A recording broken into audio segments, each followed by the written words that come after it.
Hello বন্ধুরা, কেমন আছেন সবাই? আশা করি সবাই ভালো আছেন।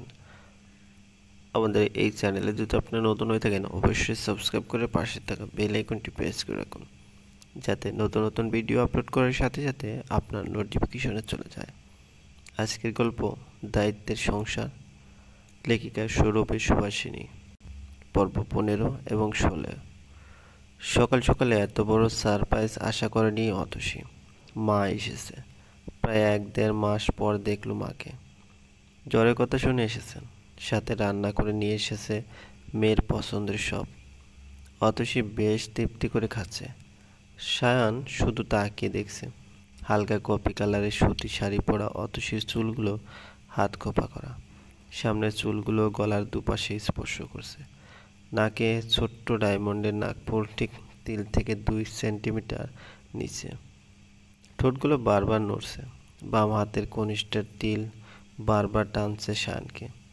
এক ধ্যানে বসে থাকা সায়ানের ঘোর কাটে অনামিকার বাবার কথায়। অতসীর মায়ের সাথে কথা বলায় ব্যস্ত। অতসী এত কথা বলতে জানে? খেতে খেতে অতসী বিষম খায়। না খাবার না মা। দুজনের একজনও কোথাও হারিয়ে যাচ্ছে না। এত তাড়াহুড়ো করার কি আছে? সাবধানে খাওয়া যায় না? সব কিছুতেই তাড়াহুড়ো। কথাগুলো বলতে বলতে সায়ান দ্রুত উঠে গিয়ে পানি এগিয়ে দেয়। পিঠে হাত বুলিয়ে দিচ্ছে অতসীর মা। চোখ মুখে পানি এসে গেছে। কোনো উত্তর না দিয়েই নাক টানতে টানতে অতসী উঠে যায়। ওর মা পিছন পিছন যাচ্ছে। অতসীর বাবা সায়ানের দিকে কিছুক্ষণ তাকিয়ে থাকে। কেন যেন মনে হচ্ছে সায়ান অতসীর প্রতি দুর্বল হয়ে যাচ্ছে। এমনটা হলে অনামিকা যখন সুস্থ হবে, তখন যদি সায়ান অতসীকে না ছাড়ে, অনামিকার তখন কি হবে? না, কিছু একটা করতে হবে। অনামিকা সুস্থ হোক আগে, তারপর অতসীকে সে নিয়ে যাবে। অনামিকাকে জানতেই দেবে না অতসী সায়ানের বিয়ের কথা। সময় বহমান। কাছের মানুষগুলো যখন আশেপাশে থাকে, তখন যদি ঘড়ির কাঁটা বন্ধ করে দেওয়া যেত, কতই না ভালো হতো। অতসীর বাবা আগেই চলে গিয়েছে নিচে। অতসীর মায়ের থেকে বিদায় নিয়ে বারান্দায় গিয়ে দাঁড়িয়েছে। যত দূর দেখা যাবে এখান থেকেই দেখবে, আর জীবনে দেখা হবেই না কে জানে। চলতে চলতে অতসীর মা থেমে যায়। ব্যাগ থেকে একটা ল্যাপটপের ব্যাগ বের করে সায়ানের হাতে দেয়। আমার মেয়ের জীবনে অনেক কিছুই পেয়েছে, কিন্তু আফসোস পরিবার থেকে কিছুই পায়নি। খুব শখ করে গ্রাফিক্সের কাজ শিখেছে, কিন্তু ল্যাপটপের কথা বাবাকে বলেও লাভ হয়নি। তখন তোমাদের অ্যাক্সিডেন্ট হলো। যদিও তোমাকে আমাদের 1 পয়সা দিয়ে চালানো লাগেনি, কিন্তু অনামিকার বাবা অতসীকে বকেছিল।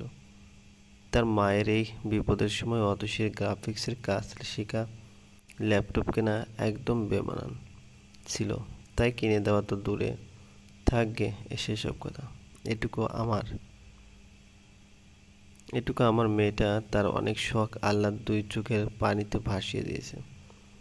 টু শব্দটা করেনি, কিন্তু আমি তো মা, তাই ওরা আমার কাছে করা প্রথম আর শেষ আবদারটা রাখলাম। তুমি প্লিজ ওকে এটা দিও। বাসায় তো থাকে, এটা পেলে মন ভালো থাকবে। বলবে আমি দিলাম না কেন। ওর নানুর হাতের বালা জোড়া বিক্রি করে কিনেছি। মেনে নিতে পারবে না তো, কারণ আমার মায়ের শেষ স্মৃতি ছিল। আরও একটা কথা, বাবা ওকে এত ওভাবে মেরো না। ওর মার খাওয়ার অভ্যেস আছে, কিন্তু মেয়ে মানুষ তো, যদি উসনিচ কিছু হয়ে যায়। আমার কথার কিছু মনে করো না। পারলে মেয়েটাকে পরীক্ষা দিতে দিও। ভালো থেকো বাবা। ভদ্রমহিলা কথাগুলো বলে কালো ওড়নার কোণে দিয়ে চোখ মুছে হাঁটতে লাগলেন। পিছন ফিরে বার 2-1 তাকালেন উপরে বারান্দায়। হয়তো অতসী দাঁড়িয়েছে সেখানে। অতসীর মায়ের বলা কথাগুলো কানে বাজছিল সায়ানের। অনামিকা কি তবে তাকে ঠকিয়েছে, নাকি মেয়েকে বাঁচাতেই উনি এসব কথা বলে গেলেন? অতসী যদি সত্যি গ্রাফিক্সের কাজ কয়েকদিনে শিখে, তাহলে এসব কিভাবে? অনামিকা না অতসী, কাকে বিশ্বাস করবে সায়ন? কে বাস্তব, কে মরীচিকা? অতসীর বিরুদ্ধে সব প্রমাণ সায়নের কাছে আছে। অনামিকাকে অতসী কতটা কষ্ট দিত কিন্তু অতসীর ব্যবহার সব কিছু উল্টো প্রমাণ করছে। শায়নের মাথায় প্রচণ্ড ব্যথা হচ্ছে। অ্যাক্সিডেন্টের পর থেকে কোনো বিষয় নিয়ে টেনশন নিতে পারছে না সে। না তার অতসীকে চায়। অতসীর ছোট্ট একটা হাসি যে কোটি টাকার সুখের থেকেও বেশি। অনেকক্ষণ যাবৎ শায়নের ফোন বেজেই চলেছে। অতসী পাশে হরর টিভি সিরিয়াল দেখছে। কালার্সের নতুন হরর টিভি সিরিয়াল শুরু হয়েছে কবজ। ভূতের প্রতি অতসীর টান বরাবর বেশি। মাঝে মধ্যে চিন্তা করে, ইস, আমার যদি একটা ভ্যাম্পায়ার বয়ফ্রেন্ড থাকতো। না, শানের ফোন বেজেই চলেছে। ও খাম্বাটায় কই গেছে? কল রিসিভ করে না কেন? ব্রেক দেওয়াতে অতসী বাধ্য হয়ে কল পিক আপ করতেই ওপাশ থেকে বলতে থাকে, সোনা পাখি, কল রিসিভ করতে এত সময় লাগে? ঘুমাচ্ছিলে নাকি? আসসালামু আলাইকুম ভাইয়া, আপনার বয়ফ্রেন্ড ভুলে ফোন বাসায় রেখে গেছে? আসলে বলবো। হোয়াট দ্য হেল অতসী, কি বলছো? আমি শায়ান।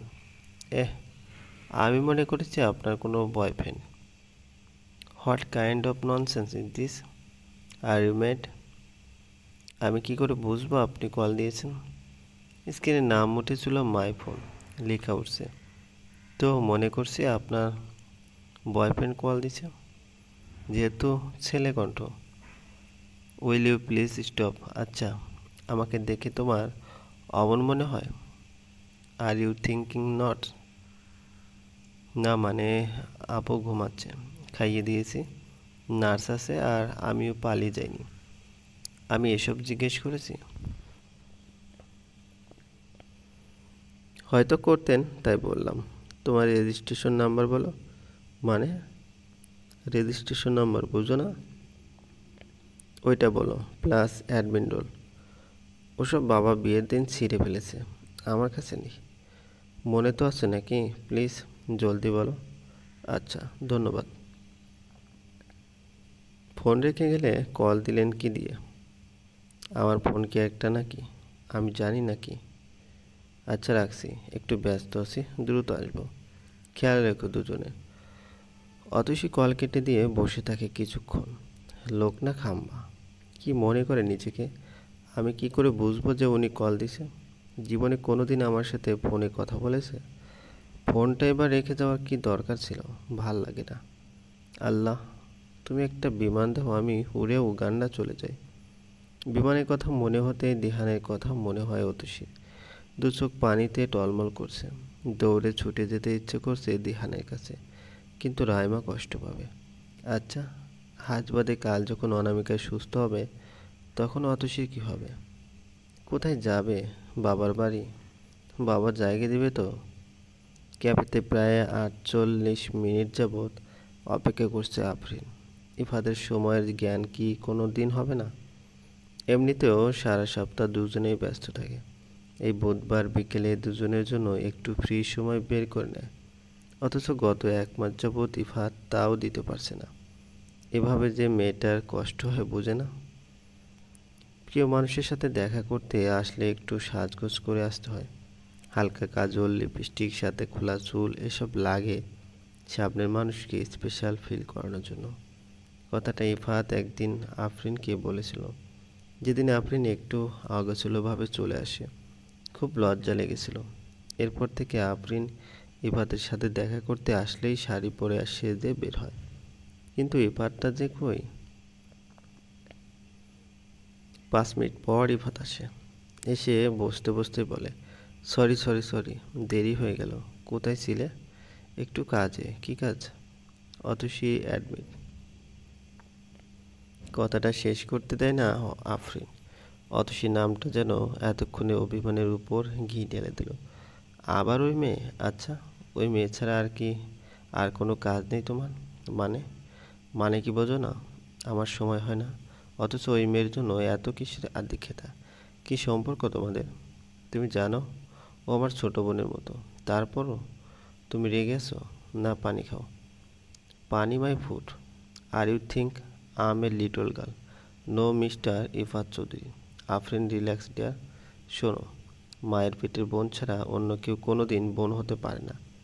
আর ওই মেয়ে তো আরও না। যে মেয়ে নিজের বোনে তোর সতীন হতে পারে সে আর যাই হোক কারো বোন হতে পারে না। নাকি তুমি ওকে রক্ষিতা হিসেবে রাখতে চাচ্ছ? এনাফ আফরিন, এতক্ষণ অনেক বলেছো, আর না। তুমি সব জানার পরেও এভাবে বলতে পারলে? আজ ডিসাইড করো, অতসী না আফরিন। যদি বলি আতসী, তাহলে আজকেই আমাদের শেষ দেখা, আমাদের মাঝে সব শেষ হয়ে যাবে। আমি অতসীকেই বেছে নেব ইফাত। হ্যাঁ, তোমার মতো আফরিন আমার লাইফে অনেক আসবে। ইফতিকে হারিয়ে আমি অতসীকে পেয়েছি, আমি ওকে ছাড়তে পারবো না। ভালো থেকো আমার ভালোবাসা। ইফাত চোখের পানি মুছে বেরিয়ে আসে। আফরিন এখনো বসে আছে। এভাবে ইফাত একটা রাস্তার মেয়ের জন্য ওকে ছেড়ে দিল। অপরদিকে ইফাত ভাবছে মেয়েটার জন্মই হয়তো আর জন্ম পাপ হয়ে গেছে। কেউ তাকে স্বাভাবিকভাবে নিতেই পারে না। কিন্তু চিন্তা করিস না, তোর এই ভাই তোর জন্য যে কোনো কিছু করতে সবসময় প্রস্তুত। চলবে। দায়িত্বের সংসারে, লেখিকা সৌরভে সুবাসিনী, পর্ব 16। ক্যাফেতে বসে আছে দিহান অতসী। দিহান কয়েক মিনিটের জন্য বাইরে গিয়েছে, হয়তো জরুরি কল এসেছে। পাশে রাখা দিহানের পাসপোর্ট। ক্যাফেতে চুমুক দিয়ে পাসপোর্ট হাতে নিল অতসী। কেমন বাচ্চা বাচ্চা আর মদন কুমারের মতো লাগছে। মদন কুমার? তাহলে কি দিহানও গান গায় তার জন্য? মধুমালার গান? আমি স্বপ্নে দেখলাম মধুমালার মুখরে। স্বপ্নে যদি মিথ্যা হইব, গলার হার কেন বদন হইব গোমা। আমি স্বপ্নে দেখলাম মধুমালার মুখরে। স্বপ্ন যদি মিথ্যা হইব, আংটি কেন বদল হইব গোমা। আমি স্বপ্নে দেখলাম মধুমালার মুখরে। স্বপ্ন যদি মিথ্যা হইব, পালঙ্ক কেন বদল হইব গোমা। আমি স্বপ্নে দেখলাম মধুমালার মুখরে। বাহ, মধুমালার গান গাইছে যে। দিহানের ডাকে ধ্যান ভাঙে অতসী। হাতের পাসপোর্ট দেখে জিজ্ঞেস করে, এটা এখানে? কিছু দরকার ছিল তাই নিয়ে এসেছিলাম। আপনারও পাসপোর্ট লাগে? কেন লাগবে না? না মানে পাইলটদের আবার কিসের পাসপোর্ট? তারা নিজেরাই তো প্ল্যানের ড্রাইভার, তাদের পাসপোর্ট লাগাটা বেমানান না? অতসীর কথা শুনে দিহান হাসবে না কাঁদবে খুঁজে পায় না। কথা বলার সময় অতসীর মুখের ভাব এমন ছিল যেন কত বড় অন্যায় পাইলটদের পাসপোর্ট থাকা। পাসপোর্ট না থাকলে তো আমরা বাইরের দেশে স্টে করতে পারি না রে লেডি, তাই লাগে। অবশ্য তুমি যদি বলো তবে হয়ে যাক রাজপথে মিছিল, হবে হরতাল, হবে অনশন, বন্ধ হবে এই পাইলটদের পাসপোর্টের নিয়ম। কবিতাটা মোটেও মেলেনি। ড্রাইভার মন দিয়ে ড্রাইভার করেন। ততক্ষণে কথা বলতে বলতে গাড়িতে এসে বসেছে দুজন। পাসপোর্টটা এখনও অতসীর হাতে। ছবি থেকে হেসে যাচ্ছে। ধ্যান তাকিয়ে আছে, মেয়ের মাথা গেছে নাকি? একদম মদন কুমার লাগতেছে। তুমি মধুমালা হইলে আমি মদন কুমার হইতেও রাজি। তারপর রাতে গলার হার পালঙ্ক বদল হবে আর আমি গান গাইব। আমি স্বপ্নে দেখি মধুমালার মুখরে। দূর থেকে রাইমা দেখলো দিহান পাসপোর্ট হাতে নিয়ে বসে আছে। মানুষটাকে এই প্রথম হাসতে দেখলো। অমায়িক হাসি। হাসতে দেখে মনে শান্তি আসছে। আচ্ছা, দিহান কি সত্যি কোনো দিন মেনে নেবে রাইমাকে? ইস, যদি অতসীর সাথে যোগাযোগ করতে পারতো তাহলে দিহানের মন ঠিকই জায়গা করে নিতে পারবে। এসব কথা ভাবতেই আবার রাইমার মনে হলো, আচ্ছা আমি কি অতসীকে ঠকাচ্ছি? ওর জায়গা জোর করে কেড়ে নিচ্ছি? অতসী যদি ফিরে আসে? ফিরে আসলে কি হবে? না, রাইমা বুঝবে অতসীকে দিহানের কাছে ফিরে আসার জন্য, কারণ ওদের দুজনের সুখ অতসীর ফিরে আসাতেই। টিভি অন রেখে অতসী কাউসে গুটিসুটি মেরে শুয়ে আছে। চুল খুলে আসল ফ্লোরে শুয়ে আছে। শাওন নিজেও খুব ক্লান্ত। অ্যাক্সিডেন্টের পর থেকে শরীরটা ভালো যায় না, একটুতেই ক্লান্তি এসে যায়। চুপচাপ অতসীকে কোলে উঠিয়ে নিয়ে অতসীর বিছানায় শুয়ে দেয়। শায়নের প্রচণ্ড মাথা ব্যথা করছে, ঠিকমতো ঘুম হয় না।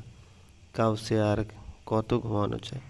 উপরতলায় 4টে রুম, একটি ওর মা বাবার।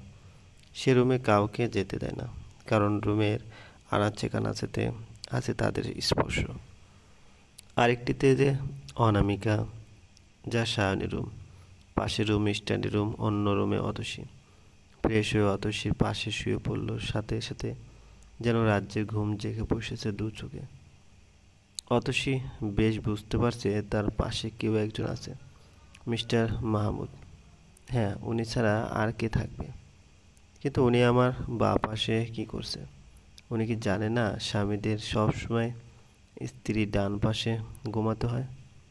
আশ্চর্য লোক তো, বলে অতসী সায়ানের বাঁ পাশে একদম কিনারা ঘেঁষে শুয়ে পড়ল।